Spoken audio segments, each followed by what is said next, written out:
اس محرم کی ابتدا، سب کی توجہ، محرم کی ابتدا یکم محرم کو داماد حیدر کی شہادت ہے، مراد پیغمبر کی شہادت ہے۔ یکم عمر وہ، توجہ، عمر وہ جس نے عناصر اربع پر حکومت کی،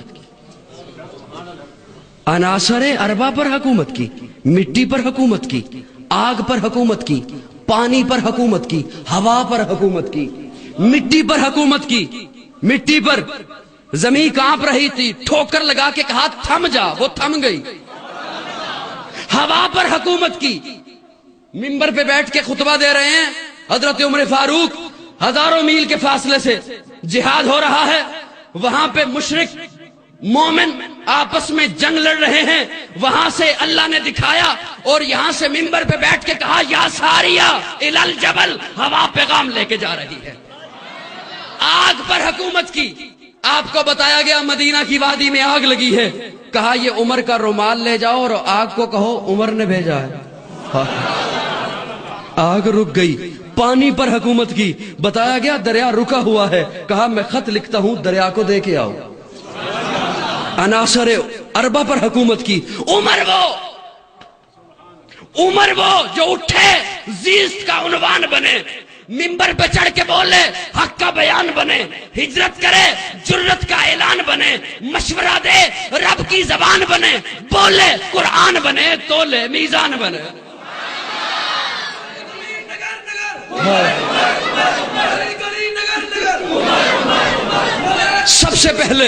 سب سے پہلے جس نے کعبے کا دروازہ کھولا عمر بن خطاب ہے، سب سے پہلے جس نے اعلانیہ ہجرت کی عمر بن خطاب ہے، سب سے پہلے جس نے اعلانیہ ہجرت کی عمر بن خطاب ہے، جس کے سائے سے کفر لرزتا تھا عمر بن خطاب ہے، جس کے سائے سے شیطان بھاگتا تھا عمر بن خطاب ہے، جس نے کلمہ حق پڑھا پھر نہیں چھپایا عمر بن خطاب ہے، جس کی زبان پہ حق بولتا تھا عمر بن خطاب ہے، جس نے مکہ سے مدینہ تک اسلامی چھاونی قائم کی عمر بن خطاب ہے، جس نے محکمہ مال محکمہ ڈاک قائم کیا عمر بن خطاب ہے، جس نے 20 رکعت تراویح کا اہتمام کیا عمر بن خطاب ہے، جس نے 4000 مسجدیں تعمیر کی عمر بن خطاب ہے، جس نے 900 جامع مسجدیں بنائی عمر بن خطاب ہے، جس نے پہلی دفعہ ہر مسجد میں خطیب اور امام کا تقرر کیا عمر بن خطاب ہے، جو حسین ابن علی کے لیے اٹھ کے کھڑا ہو جاتا تھا عمر بن خطاب ہے، جس نے حسین کو اپنے بیٹے سے بڑھ کے وظیفہ دیا عمر بن خطاب ہے، جس نے نبی کے بیٹی کا سب سے زیادہ احترام کیا عمر بن خطاب ہے، جس کے متعلق آقا نے تاریخی جملہ کہا، آقا نے کہا عمر والدین مرے اولاد روتی ہے، اولاد مرے والدین روتے ہیں، جس دن دنیا سے تو جائے گا قیامت تک محمد کا اسلام روتا رہے۔ تکبیر، گلی گلی نگر نگر، گلی گلی نگر نگر، آپ کے رسول کا ہمت اللہ صاحبی صاحب، نعرہ تکبیر۔ وہ آدھی دنیا کا حکمراں تھا، وہ آدھی دنیا کا حکمراں تھا۔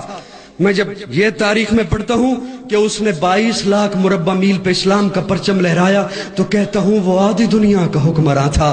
جب میں یہ پڑھتا ہوں کہ کفر کامتا تھا تو کہتا ہوں وہ آدھی دنیا کا حکمراں تھا۔ میں جب یہ پڑھتا ہوں شیطان بھاگتا تھا تو کہتا ہوں وہ آدھی دنیا کا حکمراں تھا۔ اور جب میں یہ پڑھتا ہوں کہ خلیفہ ہونے کے باوجود اس کے جسم پر کپڑوں پر 70 سے زیادہ پیوند لگے تھے، جب میں یہ پڑھتا ہوں کہ اپنے کندھوں پر یتیموں اور بیواؤں کا بوجھ اٹھایا کرتا تھا، جب میں یہ پڑھتا ہوں کہ اینٹ کا سرانہ لے کر درخت کے سائے میں سو جایا کرتا تھا، میں جب یہ پڑھتا ہوں کہ بیت المقدس کو فتح کرنے گیا خود پیدل تھا، سواری پہ غلام تھا، تو کہتا ہوں وہ حکمراں بھی مگر کہاں تھا؟ وہ آدھی دنیا کا حکمراں تھا، وہ حکمراں بھی مگر کہاں تھا؟ بے پرتی موجوں پہ حق پرستوں کی سادہ کشتی کا بادباں تھا، بڑا مبارک ہے نام اس کا، ستاروں جیسا مقام اس کا، وہ ایک شاہی صفت مجاہد جو سوئے منزل رواں دواں تھا، ابھرتے سورج سے تاج مانگا، سمندروں سے خراج مانگا۔ ابھرتے سورج سے تاج مانگا، سمندروں سے خراج مانگا، کسے خبر ہے کہ اس کا سکہ جہاں میں جاری کہاں کہاں تھا؟ حسن سے پوچھو، علی سے پوچھو، تم اس کے بارے نبی سے پوچھو، اندھیری شب میں چراغ بن کر جو ساری دنیا میں ذو فشاں تھا، آقا عمر، رہبر عمر، مرشد عمر، مولا عمر، برتر عمر، بالا عمر، آلہ عمر، اولا عمر۔ بس دو آخری جملے کہہ کے بات آگے چل رہی ہے، اگر آپ بولو تو۔ تھک تو نہیں گئے؟ تھک گئے مجھے بتانا، میں بیٹھ کے بیان کر لوں۔ آقا عمر، آقا عمر، رہبر عمر، مرشد عمر، مولا عمر، آلہ عمر، برتر عمر، بالا عمر، اولا عمر، ذات نبی پاک پہ سو جان سے شہدا عمر، ایمان میں ایقان میں احسان میں یکتا عمر، باد بہاری کی طرح گزرا عراق و روم سے، ابر کرم بن کر اٹھا ایران پہ برسا عمر۔ باد بہاری کی طرح گزرا عراق و روم سے، ابر کرم بن کر اٹھا ایران پہ برسا عمر۔ اور یہ جملہ ضائع گیا تو دکھ ہوگا، ماں بعد ختم المرسلی کوئی نبی آنا نہیں، ماں بعد ختم المرسلی کوئی نبی آنا نہیں، یہ سلسلہ چلتا اگر ایک نبی ہوتا عمر۔ عقیدہ ختمہ نبوت، تاج و تخت ختم نبوت، نعرہ تکبیر۔ ماں بعد ختم المرسلی کوئی نبی آنا نہیں، یہ سلسلہ چلتا اگر ایک نبی ہوتا عمر۔ آقا میرے صدیق بھی، آقا میرے عثمان بھی، ایک طرف مولا علی ایک طرف مولا عمر۔ اور سنو، عمر عین میم را، عین میم را۔ اور مجھ سے تو پوچھو، میں کہوں گا عین علی کی ہے، میم محمد والی ہے، را رب والی ہے۔ رب نے چنا، محمد نے چنا، علی نے چنا۔ نہیں بولو گے؟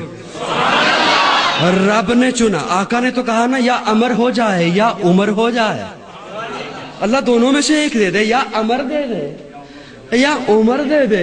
اللہ نے کہا میں نے دونوں کے دلوں کو دیکھا، دونوں کے دلوں کو دیکھا۔ یہ کیوں نہیں مانتا عمر، کیوں نہیں مانتا؟ جب دونوں کے دلوں کو دیکھا، آج بھی یہی نسخہ ہے، آج بھی یہی نسخہ ہے ہدایت کا۔ اللہ کہتے ہیں میں نے دونوں کے دلوں کو دیکھا، علیم بذات الصدور، میں نے دونوں کے دلوں کو دیکھا، عمر کے دل کو بھی دیکھا، عمر کے دل کو بھی دیکھا۔ مانتا یہ بھی نہیں، ابو جہل بھی نہیں مانتا، عمر بھی نہیں مانتا، عمر بھی نہیں مانتا، دونوں کے دلوں کو دیکھا تو مجھے نظر آیا عمر لا علمی کی وجہ سے نہیں مانتا، علم نہیں، عمر ضد کی وجہ سے نہیں مانتا، حالانکہ اس کے سامنے گو نے کلمہ پڑھا، ضدی ہے، اس کے سامنے کنکریوں نے کلمہ پڑھا، ضدی ہے، اس کے سامنے چاند دو ٹکڑے ہو کر قدموں میں آیا، ضدی ہے۔ اللہ نے کہا جس کے سینے میں ضد ہے اسے الگ کر دوں گا، جو لا علم ہے اسے علم دے کر محمد کے قدموں میں لے آؤں۔